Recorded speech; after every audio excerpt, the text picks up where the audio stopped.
स्नेहा का सपना था कि उसे कोई बहुत ज्यादा समझदार और स्मार्ट पढ़ा लिखा लड़का मिले। लेकिन कहते हैं ना, जो भाग्य में होता है होता वही है। देख, मैं साफ कह रही हूँ, लड़की के बाप के पास भर भर के पैसा है। अरे एक बार लड़की ने तुझे पसंद कर लिया तो समझ के पैसे की तो नदियां भर जाएंगी, लेकिन फिर भी तेरी प्यास नहीं बुझेगी बेटा। अरे माँ, फ्रिज में मैंने 2 बोतल पानी की रखी है, और कैसे प्यास बुझेगी?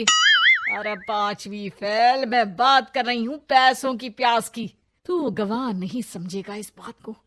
बस तुझसे लोगों की नौकरी करवा लो।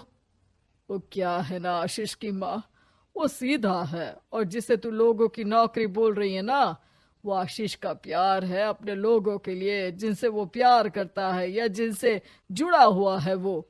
अरे जमाना नहीं रहा वो। अरे आज की डेट में तो ना बेटा माँ का है, ना ही पति पत्नी का। कैसी बात कर रही है माँ? चाहे दुनिया यहाँ की वहाँ क्यों ना हो जाए, मैं आपके बिना नहीं रह सकता। ना ही मैं आपको कभी धोखा दे सकता हूँ। हाँ। अरे हाँ, ठीक है ठीक है। देख, लड़की को पढ़ा लिखा लड़का चाहिए तो वहां चुप रहना। जबान खोलेगा तो पता चल जाएगा कि पांचवी पास है। अरे तो पढ़ा देती ना आगे। माना सौतेली माँ हो, लेकिन दहेज की लालच तो अपने बेटे जैसी ही रख रही हो। पापा ऐसा मत बोलिए ना माँ को, वो मेरी माँ है, मैं उनसे बहुत प्यार करता हूँ। अच्छा अच्छा बेटा, कुछ नहीं कहता, बस तैयार हो जा, चलते हैं और देखते हैं कि कौन है लड़की और क्या चाहती है। सभी मिलकर लड़की देखने जाते हैं, जहां स्नेहा आशीष को देखकर ही इम्प्रेस हो जाती है। वाह, कितना हैंडसम है। काश इससे मेरी शादी हो जाती, लेकिन पता नहीं कितना पढ़ा लिखा है। स्नेहा, लड़का बहुत अच्छा है, बेचारी की माँ दूसरी है, लेकिन देख रही है ना, हीरा भी इतना चमकीला नहीं होगा जितना कि ये। स्नेहा को समझ नहीं आता कि वो क्या करे। वो आशीष से मिलती है, उसकी सादगी, उसकी बातें उसे भा जाती है। मैंने नहीं सोचा था कि इतना पढ़ा लिखा लड़का मुझे मिलेगा। मैं शादी करने के लिए तैयार हूँ। और फिर स्नेहा और आशीष की शादी हो जाती है। शादी के बाद सासू माँ कहती है, अरे बेटा, वो तेरे जेवर मुझे दे दे, मैं संभाल कर रख दूंगी। स्नेहा, जो कि खुद भी एक समझदार लड़की थी, नहीं नहीं, मैं अपने जेवर नहीं दूंगी। उसके लिए तो मैंने पहले ही लॉकर खुलवा लिया था माँ जी। ये मेरी कुछ आर्टिफिशियल ज्वेलरी है, इसे रख लीजिए। वैसे मेरी अलमारी में जगह नहीं है ना। सास बेचारी नई नई बहू से क्या उलझती। सुनिए जी, मैंने आपके लिए खाना और नाश्ता बना दिया है। ऑफिस कब जाना है? कौन से ऑफिस में? मैं तो घर का सारा काम करता हूँ। हाँ, क्या बात कर रहे हैं? इतना पढ़ लिख कर आप घर का काम क्यों करते हैं? कितना पढ़ लिख कर?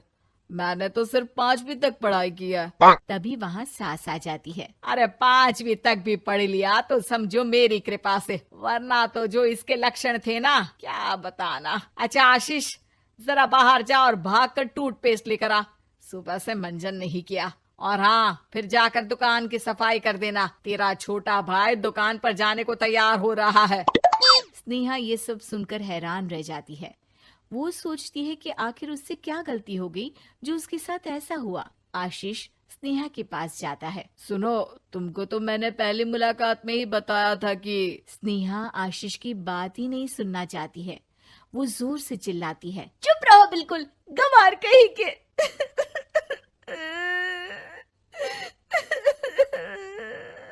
कितना बड़ा धोखा हो गया मेरे साथ। अब मैं इस घर में नहीं रह सकती। प्लीज ऐसी बात मत करो, मेरी पत्नी हो तुम, जैसे बोलोगी मैं वैसा करूंगा। मैं कोशिश करूंगा बाहर जाकर कोई काम ढूंढ लूं, पर प्लीज मत जाओ। चुप रहो गंवार कहीं के, मैं तुम्हारे जैसी की बीवी हो ही नहीं सकती।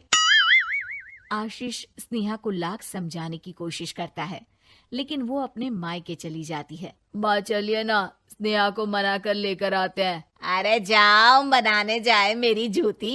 इतना घमंड, जैसे कलेक्टर हो कहीं की महारानी। अरे मैं तो तुझे कहूंगी कि तू भी भूल जा, हमने नहीं भगाया, खुद ही तो गई है। माँ वो बीवी है मेरी, मैं प्यार करता हूँ उससे, मैं जा रहा हूँ उसे लेने। वहीं स्नेहा के घर पर, माँ वो तो कुछ काम ही नहीं करता, घर का नौकर है, 5वीं पास। मैं नहीं रह सकती ऐसे आदमी के साथ माँ। बेटा वो लड़का बहुत अच्छा है, उसकी तारीफ मैंने हर किसी से सुनी है। तेरा पति है, अब तक एक गलत माँ के साथ रह रहा था, तू संवारेगी तो संवर जाएगा। तभी वहाँ आशीष आ जाता है। मुझे माफ कर दो स्नेहा, पर प्लीज मुझे छोड़कर मत जाओ। मेरी माँ के जाने के बाद मुझे तुम्ही से सारी उम्मीद है। तुम जैसा कहोगी मैं करूँगा, पर प्लीज मेरे साथ रहो। सबके समझाने बुझाने के बाद स्नेहा आशीष के साथ घर आ जाती है। आ गई महारानी, अब आई हो और सच्चाई भी पता चल गई है, तो थोड़ा तमीज से पति के साथ घर देख, रसोई संभाल और हम सबकी सेवा कर। देखो, मैं अब इस घर में बंटवारा चाहती हूँ। जो मेरे पति का हिस्सा है वो उसे मिले और वो आज से कोई काम नहीं करेंगे। हिस्सा ले लो, लेकिन कमाओगे क्या, खाओगे क्या, धूल मिट्टी। अरे तेरा पति किसी काम का नहीं है, वो तो मेरा बेटा कमा रहा है तो 2 रोटी मिल जाती है इसे।